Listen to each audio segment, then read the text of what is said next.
Hey folks, Mike with Chasing Trail here. Just trying to get the camera at a decent angle. Hopefully it works out. Back to the chest mount today. This damnable, godforsaken chest mount. It sucks, but hopefully this is the last time I need to use it. My new Shoei Hornet X2 helmet should be here in the next couple days. And no more chest mount. Maybe I'll repurpose this thing and turn it into a harness. Strap it to my puppy. Let him run around with a camera on him like the maniac he is. Might be interesting. Doing mostly street ride today after my debacle yesterday. If I see any snow, I am turning around. I've also been experimenting with exhaust configurations. I took the baffle back out for today and I'm running with just the Moto X spark arrestor instead of the FMF spark arrestor. It's definitely louder again, but not quite as loud as the FMF. The difference is subtle, but it's a little bit quieter. I really like the exhaust note without having the baffle in. I just don't want it obnoxiously loud, and this might work for me. We'll see after today's ride.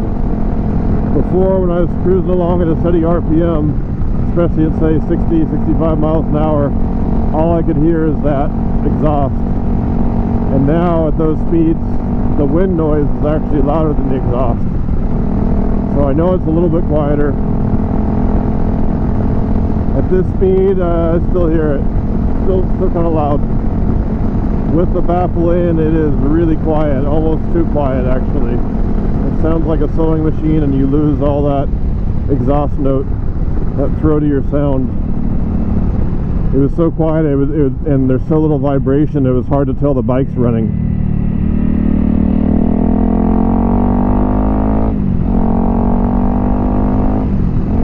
So I only did one ride with that baffle in like that. No, maybe two rides.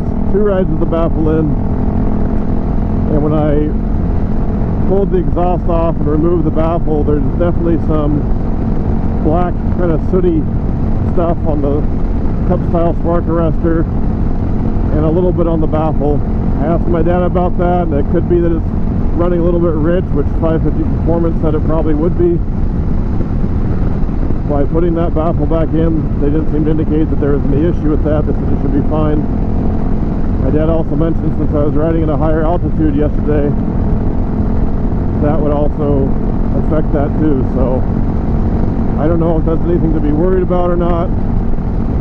I did have I wasn't sure about running with the baffle in after doing this 552, and that's why I emailed him just to make sure it was going to be alright. I think it probably is. Overall, I really don't notice any performance difference from having the baffle in or out. So yeah, right now cruising along at an indicated 55 to 60. I can hear the exhaust, but it's not as overpowering. It's still slightly loud, if I'm honest. On the flip side, if it were any quieter, I might not hear it over the wind noise. So, just some feedback in case that's useful for anyone. I will say this Moto X exhaust is a very cheap exhaust. I'm not surprised. It was only 250 bucks for a full system exhaust, so my expectations were pretty low and they've been met. The build quality on the outside and everything seems fine, but it's already spit out a bunch of packing material. Quite a lot has come out of there, so when I removed the baffle, there was a huge chunk kind of attached and wedged on the baffle, so that doesn't seem good. I don't know if that's normal or not. I haven't put on too many exhausts on a new bike that usually came with one, so maybe that's just normal when you put a new one on. I don't know. It didn't look great. It seemed like that much shouldn't come out. I really like the sound of that Yoshimura full system, and I know they build top quality products, but I had a really hard time justifying like 750 bucks on exhaust on this budget bike. I've tried to keep all the things I did sort of matching the theme. I didn't want, you know, real cheap crap, but I definitely went with budget-friendly options, let's say. So again, it just didn't make sense to me to spend a ton of money on on a budget bike. I'd originally looked at doing Cogent suspension, and I talked to them. Those guys are awesome. I think it was Todd I exchanged quite a few emails with. Seemed really great. Would love to give them some business someday. I did buy a shock from them for the DR650 I had. But when I looked at the cost to get these forks done and a shock, I just was like, man, that's a lot of money on a relatively inexpensive bike. That's why I went with the YSS shock and K-Tech board spring, although I'm now going to be swapping the K-Tech for a Race Tech setup. Can't wait to pull that clip out again. I don't know if you can see, but there's this really cool rock wall all along here. Whoever owns this property built this thing. It's a thick, like 4 foot thick, probably 4 foot tall rock wall, and it's all the rocks are fitted together so carefully, very sturdy and stable, and it just goes for miles and miles and miles around here. I can't imagine how long it took to do all that. My understanding is he used rock from his own property, so that was all. Even now you can still see it's very rocky property, but really I mean, it's almost a piece of art and functional. Asshole! That would have been that's a battle I would not have won.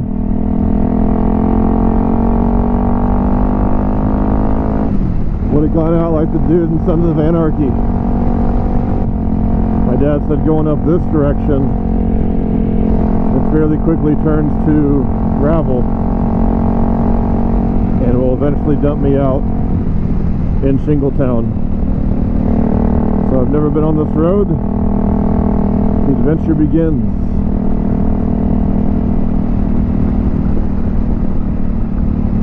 And here's the gravel.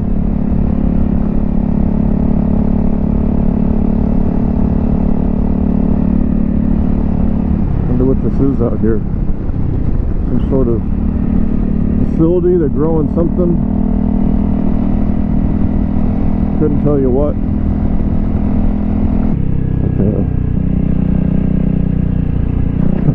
Information for someone who shot and killed their pet pigs. It's kind of fucked up. Ooh, it's greasy. Shit, I'm already having flashbacks to yesterday. That traumatized me a little bit, that ride. Oh boy, I swear if I see any snow I'm turning around. At first I thought these tires weren't that bad, but now I have like zero faith in them. I mean, they're okay, but anything where you might actually think like, oh, I hope I have traction here, no, they don't. For flat, dry gravel, they're okay, but when it gets muddy like this and wet, I can tell you right now, they're sliding and dancing all over. Makes even this mild terrain feel sketchy. Oh, no, there is a house up there. You have to be self-sufficient to be this far out. Be nice and quiet though, till some asshole with a loud exhaust comes riding his motorcycle past your house. I kind of knew this to be true already, and my dad suggested that sometimes actually just maintaining a little more speed through this stuff is helpful. This is where my lack of confidence comes into play.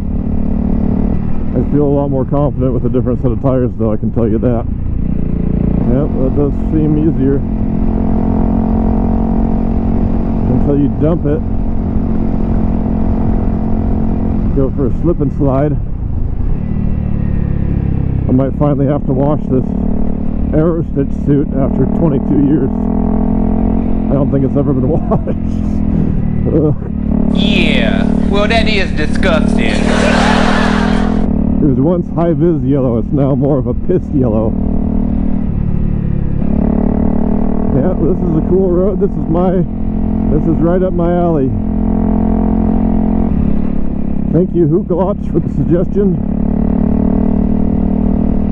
I'm enjoying this thus far. Okay, let's try it. Maintain speed. Through the mud. Yep. Probably is the way.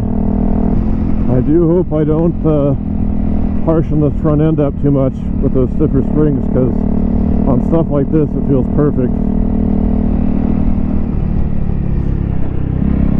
That's why I may stick with the 10 weight fork oil, since I don't plan to be jumping real often. I just would like to keep them from bottoming. That's a really pretty house. What a spot. We're back on pavement. Bitumen is our, I think I'm saying that right, as our Australian friends call it. Kind of have to piss, but I'm gonna wait. Afraid if I stop out here I might hear banjos playing. What's this guy doing? Is he on a bike? Looks like it.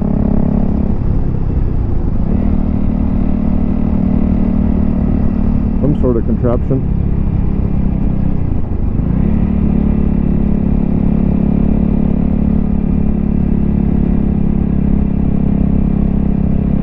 What is that? What the fuck is that? Oh shit. Snow. God damn it. Heading straight back down the hill. It's cold up here. That was cool though. That's a nice little road. Especially in summertime, it'll be nice to come up here. I gotta stand, my ass hurts. I'm looking forward to that seat concept seat. Hey folks, I'm back. Just had lunch in Anderson at Bartell's. Delicious burger. I'm just heading straight home on the highway here. Not going to do too much else today. Just wanted to come back on and say thanks for watching and see you next time.